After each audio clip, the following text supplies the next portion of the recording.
If you're unfortunate enough to find yourself in prison at some time, here's a handy hint.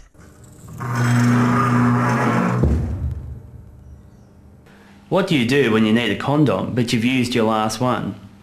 In here you can't just run down to the local servo. It's a shocking situation, and in this environment of fast love, you never know where your partner's been, and the last thing you need on the inside is AIDS or an STD. That's when you need to know how to make your own condom. A plastic bag or a used drum packet can do the trick. Take your razor out of one of your disposables, open up the drum packet like this, cut down the side just like that, on both sides, then cut up the end like so, grab the piece of paper out of it, so whack the old fella in like that, wrap it around nice and tight, get a rubber band, whack it over there to hold it on. But you're also going to need some lube to help things run smoothly. Margarine takes a lot more friction than butter before it breaks down. This gives it the durability you need to get the job done. Some guys even like to place a picture of their missus or a pin-up girl on their cellmate's back for a bit of inspiration. So, next time you're feeling lonely, just tarp up with your homemade condom and things should run pretty smoothly for you in jail. If you do happen to find yourself in Her Majesty's care, here's a handy hint on how to take your valuable possessions with you. See you next time, folks.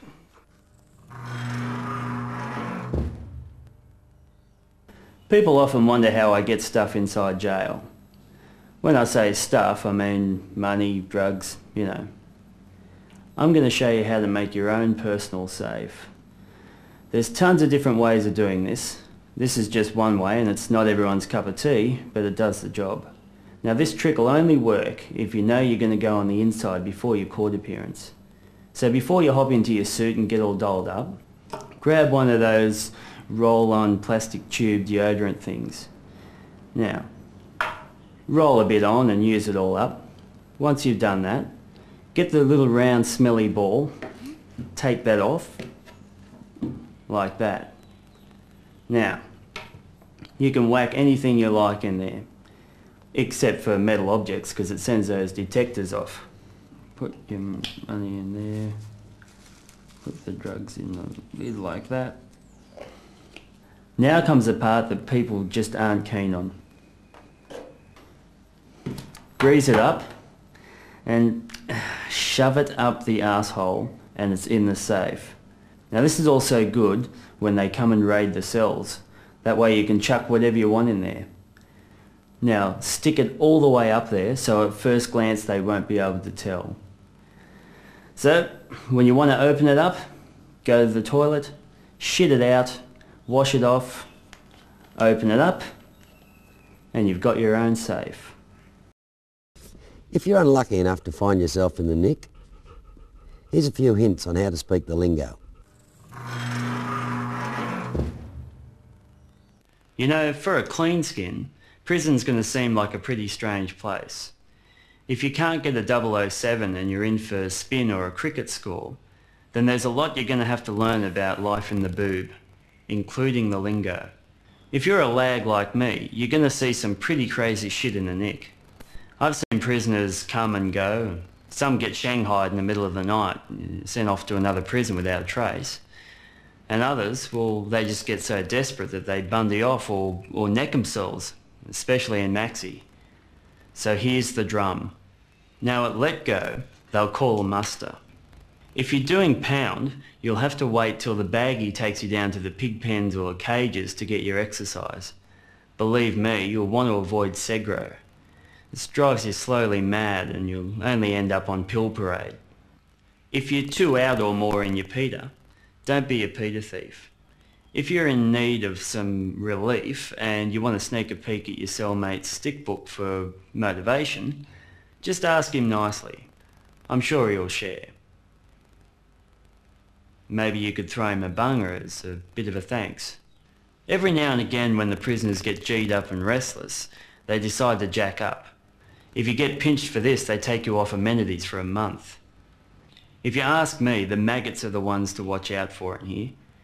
It's not hard for them to fit you up if they take a disliking to you. Best try keeping them on side, but don't be square-headed about it. Take it from a lag like me.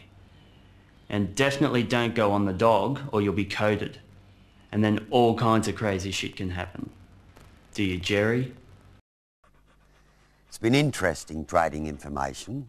And speaking of trading, each culture all over the world has its own particular trading system, just as they do in prison. But in prison, you actually have to learn the ins and outs of it.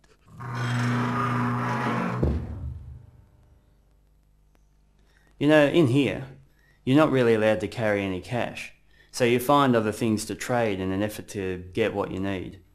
But it's really important to know what you're bargaining for. My old cellmate Rick, he had a bloody horrible experience. He was a clean skin sharing a cell with 3 other blokes. One of these blokes, he was good at making things happen, a bit of a MacGyver. So Rick decided to ask this MacGyver if he could organise for Rick to get a route. MacGyver said, "Yeah, sure, I'll do that for a carton of ciggies." Well, all Rick had access to was pouch tobacco and some rollies. So poor Rick sat there for 3 days making 200 roll-your-owns, thinking about this lovely lady that MacGyver was going to organise for a conjugal visit. On the 4th day, Rick presented MacGyver with 200 lovely handmade cigarettes and asked him when he was going to get his route. Well, upon delivery of the ciggies, the other 2 cellmates grabbed Rick and held him down.